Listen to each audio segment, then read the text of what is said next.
Morning everyone, মৌসুমি লাইফস্টাইলে আরও একটি ভিডিওতে তোমাদের স্বাগত।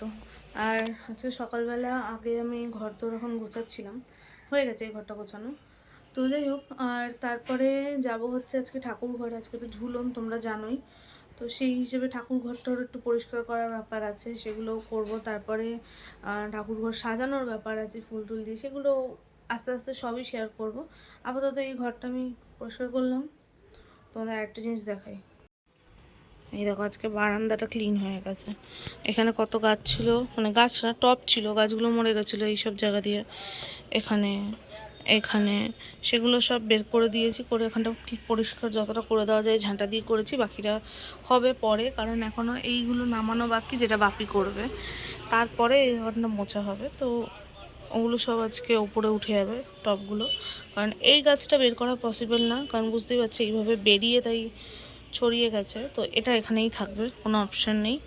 আর এদিকে আসি ঘরে, এখানে ঘরটার পরিষ্কার করেছি।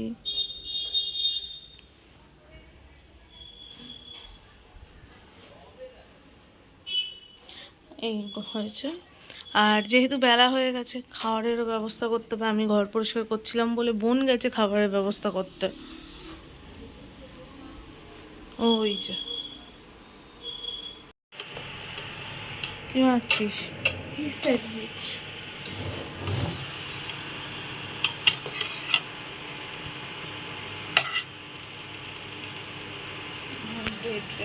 সব চিজ ফিজ বের করেছে। এই রান্নাটা শিখেছিস কোথা থেকে? এটা মা বানাতো আগে, সেটার থেকে ইজি দেখেছিলাম, ইজি হয় বানাতে, ওই জন্য চেষ্টা করলাম বানাতে, আর ভালো হয়েছিল। সো এসব আমাকে আজকে প্রথমবার খাওয়াবে। হ্যাঁ, মা বাপি খেয়েছে, আমিও খেয়েছি অফকোর্স। দুদিন ভাই খাইনি একবারে, কারণ ও তো বাড়িয়ে থাকা সন্ধ্যেবেলা, আর সন্ধ্যেবেলায় বেশি বানাতো। তো ওই যে আজকে সকালবেলা বললো এটা বানাতে, ভাইকেও দেবো, ওই টেস্ট করবো। এটা কি হচ্ছে? বাটার দিয়ে ভাজা হচ্ছে। হ্যাঁ, তারপর কি হবে? এরপরে মেয়োনিজ দেবো, আমি চিজ দেবো, তারপরে আর চিলি ফ্লেক্স অনেক দেবো। বাস হয়ে যাবে।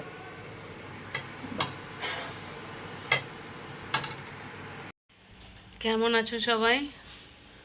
আবার কয়েকদিন পরে একটা ভ্লগ আনলাম। তোমরা সবাই টেনশন করো, তো মাঝে মাঝে চেষ্টা করি একটু একটু করে ভ্লগ দিয়ে তোমাদেরকে আপডেট দিতে। আমি মোটামুটি ভালো আছি, চোখ মুখ দেখে তো বুঝতেই পারছো। আর বুঝতে পারছো কীরকম বাজে রকম চোখ মুখ ফুলেছে। আর সকালে দেখো মিঠি আজকে আমার ব্রেকফাস্ট, এখন আজকাল অবশ্য আমি একটু কম বানাই, ওই মেশিন, হ্যাঁ, আর ওদিকে মেশিন মানে বের করছে, কারণ কাছাকাছি করতে হবে। ব্রেকফাস্ট করতে চলে গেছে মিঠি, কারণ মাম ঘর গোছাচ্ছে, কাছাকাছির ব্যবস্থা করছে। আর দেখি আজকে ঝুলন, তোমাদের দাদা গেছে বাজারের দিকে, নিরামিষ খায় কিনা, কারণ আজকে যেহেতু ঝুলন আর ঘরে গোপাল রাধা গোবিন্দ আছে। আমার ইচ্ছা আছে, কিন্তু ব্যাপারটা হচ্ছে ছুটি ছাটা এক আধ দিন বাড়িতে থাকে, তো তারও ইচ্ছা করে অন্তত কিছু না হোক একটু মাছের ঝোল করা। তো বাড়ি ফিরুক বাজার করে, তারপরে দেখি কি বলে, কারণ গোপালের ফুল টুল সব আনতে গেছে বাজারে। আর দেখেছো মিঠি কত বড় হয়ে গেছে। সকালে দুই বোনের ব্রেকফাস্ট ও করছে। মাম বলছিল করতে হবে না, আমি যাচ্ছি, বললো না আমি করবো, কারণ ও আগে কয়েকবার করেছে, বেশ ভালো হয়েছে। আর তাই দেখে ব্রেকফাস্ট বানাতে ও চলে গেছে। যদিও ইন্ডাকশানে করছে, হয়তো দেখিয়েছে তোমাদের, ইন্ডাকশানে করছে, কিন্তু করছে তো। এই পরিস্থিতি মানুষকে বড় করে দেয়, খুব তাড়াতাড়ি সব কিছু শিখিয়ে দেয়। মিঠির ক্ষেত্রেও সেটাই হয়েছে। আর দেখি গোপালের ফল মিষ্টি সব নিয়ে আসুক, তারপরে পুজো টুজো হবে, যতটুকু হয় আর কি, যতটুকু করা যায়। ইচ্ছা ছিল ঝুলন করবো, জানো, মামের ছোটোবেলায় ঝুলন হতো বাড়িতে, প্রচুর খেলনাও ছিল, কিন্তু সেগুলো যে আদতে কোথায় আছে আর খুঁজে পাচ্ছি না। অনেক খেলনা আছে, একটা প্লাস্টিক ভর্তি খেলনা আছে। গত দুদিন ধরে ওরা প্রচুর খুঁজেছে, খুঁজে পায়নি। তখন মনে হলো গোপালেরই হয়তো ইচ্ছা না যে ঝুলনটা হোক। যাকে ঠিক আছে, অন্তত গোপালকে সাজিয়ে গুছিয়ে দোলনায় বসিয়ে পুজোটুকু তো হোক, সেটুকুই হোক। তো চলো সঙ্গে থাকো। আর আজকে মালি আসার কথা আছে, দেখা যাক যদি আসে। ছাদ বাগানটা তো সুন্দর হয়ে উঠেছে। ওই মাসে একবার না হলেও অন্তত 45 দিনে একবার হলেও মালি যদি একবার এসে ওই একটু স্প্রে ট্রে করে দিয়ে যায় না, ওগুলো তো এখন আর আমি পারি না, কারণ বুঝতেই পারছো কীটনাশক স্প্রে করাটা খুব একটা আমার জন্য সঠিক নয়। আগে আমি নিজেই করতাম, এখন হয়তো বসে বসে ঘাস টাসগুলো তুলে দিই, কিন্তু যখন মালি আসে তখন আর তুলি না, তার 10-15 দিন আগে থেকে আর তুলি না, ওই করে দেবে। আর ও সে একটু স্প্রে ট্রে করে দিলে আমার একটু মানে গাছটা ভালো থাকে আর কি। যাই হোক, কি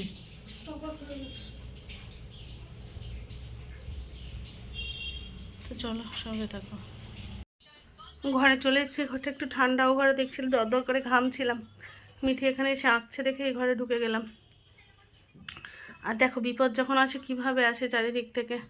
মা ওয়াশিং মেশিন সেট করতে গেল, ওই যে মানে যেটা আর কি, যে মানে ট্যাপটার সাথে আর কি মেশিনের এটা সেট করে, সেইটা গেল ভেঙে। আবার প্লাম্বারকে ফোন করলাম, মিস্ত্রি পাঠালো, সে এসে দেখে বললো ওটা পুরোটাই মানে ট্যাপের ওই ডাবল মুখ ট্যাপটা পুরো বদলাতে হবে। মানে এখন মিস্ত্রির টাকা, একটা ডাবল মুখ ট্যাপ খরচ আছে, মানে এগুলো হচ্ছে ফালতু খরচ, যে ঠিক থাকা জিনিস হঠাৎ করে নষ্ট হয়ে যাওয়া। কিছু করার নেই, হাতে কাচতে পারি না এখন আর। এদিকে রবিবার, মিঠি স্কুলের জামা টামা প্লাস আমার সারা সপ্তাহে ডায়ালিসিসের জামা কাপড় প্লাস সবার জামা কাপড় মেলালে এক মেশিন তো কাচাকুচি হবেই। তাহলে এক মেশিন আমি এখন কাচবো কী করে যদি মেশিনটা না চালানো হয়? অতগুলো হাতে কাচা সম্ভব না, একটা দুটো হলে হয়ে যায়। দেখি এখন মিস্ত্রি আসুক, তারপরে আবার সেগুলোকে সেট করে তারপরে কাচাকাচি করতে হবে। চলো সঙ্গে থাকো, মনটা ভাল লাগছে না।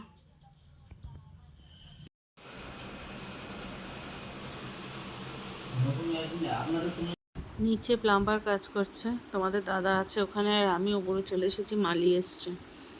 গাছগুলো ঠিক করতে হবে। আর এই দেখো এই পেঁপে গাছগুলো না, আমি বাড়িতে দানা দিয়ে এই পেঁপে গাছ তৈরি করেছিলাম, সেটাকেই রিপোর্ট করলাম, দেখা যাক গাছগুলো হয় কি না, আর হলেও আদতে তাতে ফল হয় কি না। তো যাই হোক, এই একটুখানি আসলে গাছগুলো এখন বেশ বড় বড় হয়ে গেছে, তো আমি নিজেও আর খুব একটা সামলাতে পারি না, তাই বাধ্য হই মাসে একবার ওকে ডাকতে। সবাই জানো ঝুলন, আর তাই জন্য আজকে আমার সব কিছু নিরামিষ রান্না করেছে। সব বাড়িতেই ওরকমই হয়, নিরামিষই হয়। আর আজকে দিপাই মানে ঠাকুরঘরটা এত সুন্দর করে সাজিয়েছে। আমরা গোপাল রাধাগোবিন্দকে দোলনায় বসিয়েছি, সুন্দর করে মালা দিয়ে সাজিয়েছে, এত সুন্দর লাগছিল ঠাকুরঘরটা। আর মা কি রান্না করেছে আজকে নিরামিষের মধ্যে, তো সেটা দেখাই, চলো।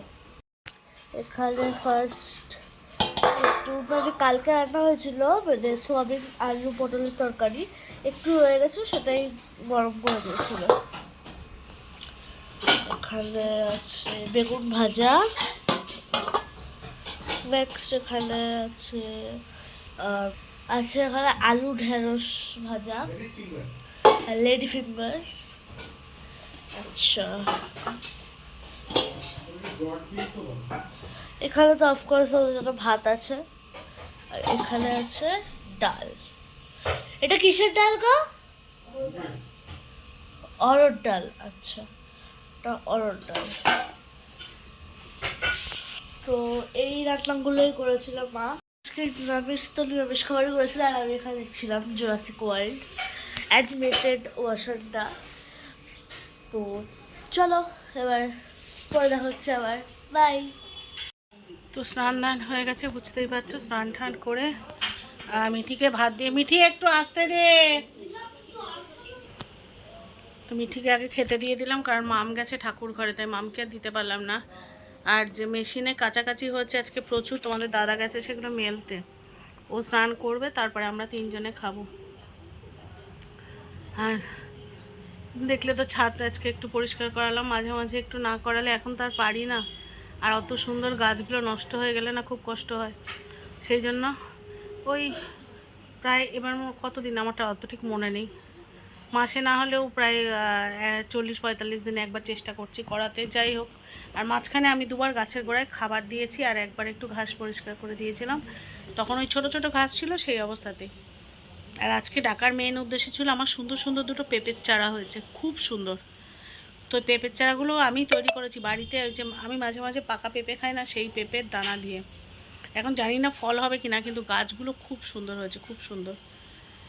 তো সেই জন্য ভাবলাম যে ওকে দিয়ে একটুখানি মানে তুলিয়ে রিপোর্টিং করিয়ে নিই, এটা এক নম্বর কারণ। আর দ্বিতীয় কারণ হলো পেয়ারা গাছ ভরে ফুল এসেছে, ভরে ফুল এসেছে, তো কিন্তু তার মধ্যে পিঁপড়েও হচ্ছে। তো সেই পেয়ারা গাছে একটু স্প্রে করার দরকার ছিল, যদিও শুধু পেয়ারা গাছে করিনি, সব গাছেই করা হয়েছে। তো পিঁপড়ে থেকে বাঁচার ব্যবস্থা তো করতে হবে বলো, অত সুন্দর গাছ হয়েছে, ভরে ফুল হয়েছে, আর আমি ওই সবজির খোসা টোসা পচিয়ে এত কষ্ট করে গাছগুলোকে বাঁচানোর চেষ্টা করি। তো যাই হোক, সেই সব কারণবশত হোক আর যাই হোক, আমি একটুখানি গাছগুলোকে একটু, জানো তো কিছু মানে প্রত্যেকটা মানুষের তো কিছু শখ থাকে, তো আমার ওই গাছগুলোই আমার শখের জায়গা। আর এই ছেলেটা কাজও করে খুব ভালো, তো সেই জন্য যাই হোক করালাম, দেখা যাক মানে পেঁপে গাছগুলো কি হয় না হয়। আর আজকে তো ঝুলন যাত্রা, তো সেই জন্য মাম পুজো দিচ্ছে অনেকক্ষণ থেকে পুজো হয়ে যাক, তোমাদের কাছে আমার তোমাদেরকে গোপাল দর্শন করাবো। যেহেতু ঘরে রাধা গোবিন্দ আছে, গোপাল আছে, একটু তো পুজো করতেই হয় না। যাই হোক হয়ে যাক পুজো, তারপর তোমাদেরকে গোপাল দর্শন করাবো। চলো আবার পরে আসছি।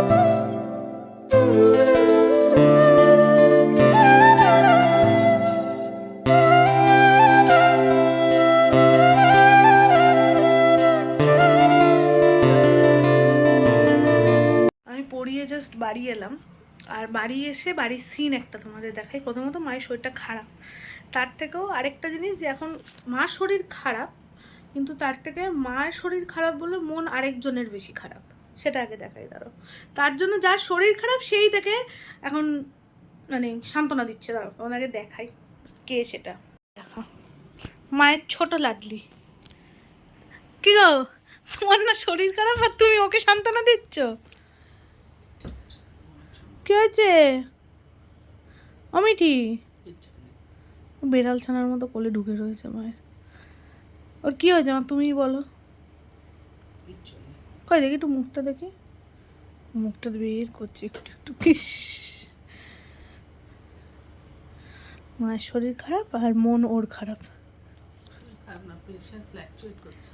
ওটাই আর কি, দুর্বল। 2 ঘন্টা আগে প্রেশার 100 নিচে উপরেরটা, আর এখন 160, আর নিচেরটা 100।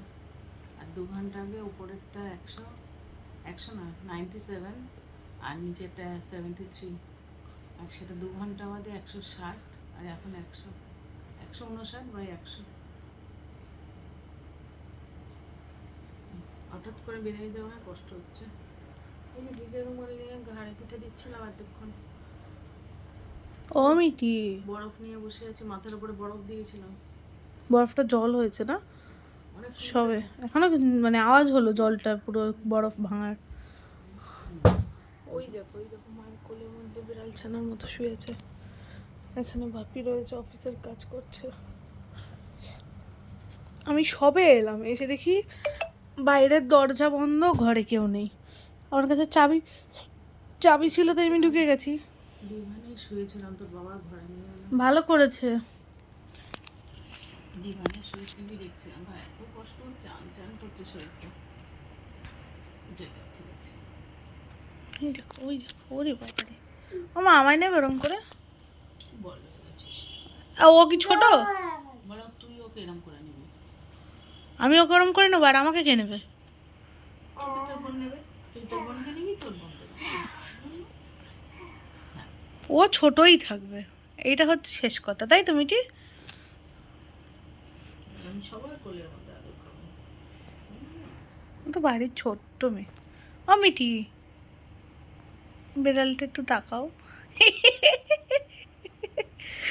উকি দিয়েই কোলে ঢুকে যাচ্ছে। আমি ওই দেখো শুনতে পাচ্ছ?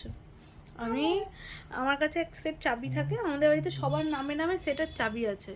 এবার আমার কাছে আমার সেটার চাবি ছিল, আমি চলে এসেছি। এসে দাঁড়াও বাপি, আমি যাচ্ছি খাবার দাবার গরম করার জন্য। যাই হোক, কি বলে ও, কি হলো কি হলো, ওর কথা শুনিস না। যাই হোক, এবার আমি এসে গেছি, এসে দরজা খুলছে। আমি যখন নিচে মাঝের গেটে আছি, ব্লু গেটটা ওখানে, আমি তখনই বুঝেছি এরা কেউ ঘরে নেই, সব ওই এসি ঘরে ঢুকেছে। কেন বুঝতে পেরেছি, কারণ অন্যদিন ঢুকি টিভির আওয়াজ পাই, ওদের আওয়াজ পাই, আজ কিচ্ছু পাচ্ছি না। আমি বুঝে গেছি যে সব এখন ওখানে রয়েছে ঘরের মধ্যে ঢুকে একেবারে। তারপরে আমিও আর লোকটা সামলাতে পারলাম না, বাইরে থেকে এসে গরমের মধ্যে আমিও এই ঘরে ঢুকে গেছি। এখন আমি যাবো আগে ফ্রেশ হব, জামা কাপড় ছেড়ে খাবার গরম করব, করে তারপর খাওয়া দাওয়া হবে, তাই তো? সব এখানে বসে রয়েছে, খাইনি কেউ, আমি আসিনি বলে। চলো যাই। সব হয়ে গেছে। হঠাৎ করে খাওয়ার আগে কি বুঝতে পারলাম জানো, শরীর খারাপ লাগছে, প্রেশার ফ্ল্যাকচুয়েট করছে, সেটা তো বুঝতে পেরেছি।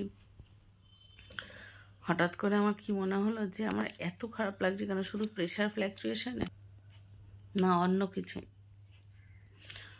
সুগার টেস্ট করে দেখি সুগার একেবারে কমে গেছে 81।